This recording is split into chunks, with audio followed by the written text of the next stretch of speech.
I saw a thing, actually, a study that said speaking in front of a crowd is considered the #1 fear of the average person. I found that amazing. #2 was death. Death is #2? This means to the average person, if you have to be at a funeral, you would rather be in the casket than doing the eulogy.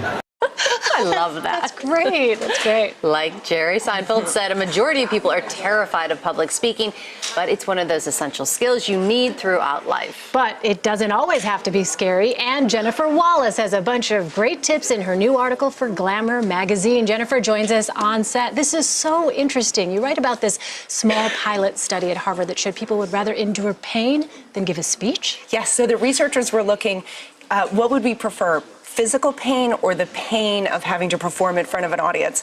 And so they surveyed a really small group of people, and they said, would you rather give a 5-minute speech or have 5 minutes of electrical shocks going through your forearm? Oh my goodness. And they chose the shocks.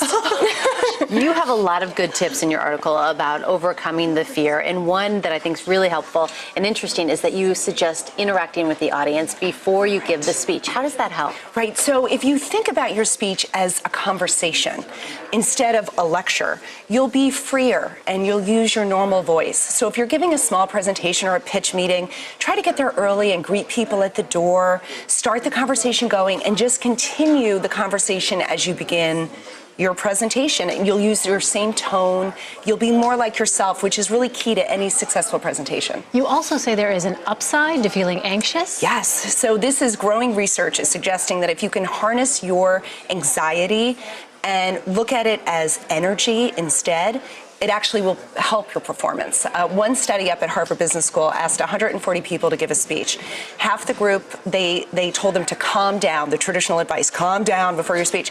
The other half, they said, think of it as excitement. Your sweaty palms, your racing heart, that's being excited about this.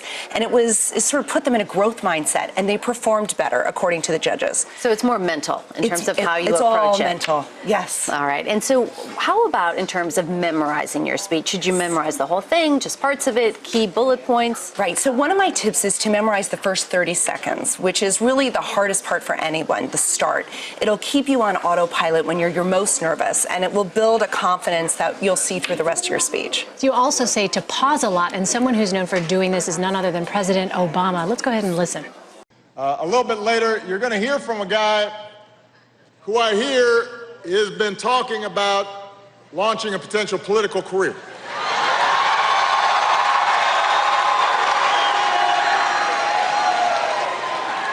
You may have heard about this. Kanye is thinking about running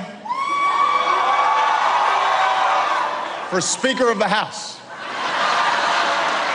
All right, there he was clearly pausing for the audience applause lines and all of that. But why is that such an important part, you think, of giving a speech? Right. Obama is the master pauser. And so it does a couple of things. One, it helps your audience process what you're saying, so they'll be more responsive, and then you'll be more responsive to them. But it also exudes authority and confidence. Your audience should be listening to you. It says, pay attention to me. And it helps to give you confidence even if you're not feeling it exactly in the moment. Okay, excellent tips. Jennifer Wallace for Glamour magazine. Thank you so much. Thanks.